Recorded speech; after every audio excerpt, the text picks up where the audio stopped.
Canada is kind of known for three things. We're known for our hockey, our maple syrup, and MS because so many Canadians have MS. And we need to talk about it to build awareness. It's an invisible disease, so looking at me, you may not know that I struggle daily. And I'm really positive, and sometimes when I meet someone new and they find out that I have MS, they're quite shocked because again, looking at me, I can speak, I can walk, so you don't visually see that I have MS, but inside it's hard. I found out about my MS when I was 30 years old. Prior to that, when I was in my 20s, I was feeling a lot of symptoms, and at the time I didn't know was MS. I was having a lot of lethargy, I was dizzy a lot, I would fall, a lot of tingling in my hands and feet.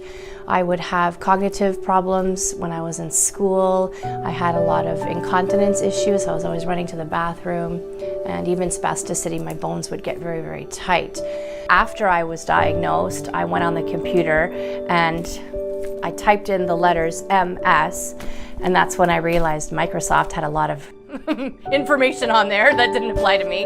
So I needed to be more specific and type in multiple sclerosis, and then that's when the journey started of learning more. MS is not a cookie cutter disease, which means every person that has MS is not the same. And because of that, everyone's attack will be different. Attacks can be anything from losing your vision. It can be something from you wake up one day and you can't walk, whereas the day before you could. The beginning was hard. I remember jumping on that pity bandwagon saying, why me? However, I got involved a lot with the MS Society, and I surrounded myself with people like me.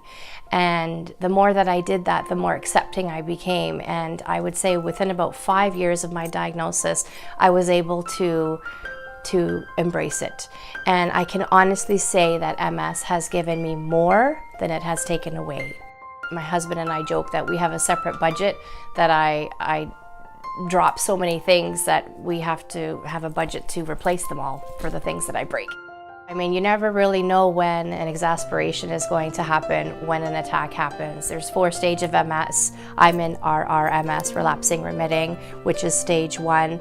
But on a moment, I can flip to stage 2, or stage 3, or stage 4. And when one becomes progressive, the unknown is incredibly daunting. It's really important to be as positive as I can and laugh as much as I can and just really be optimistic that we're going to be okay.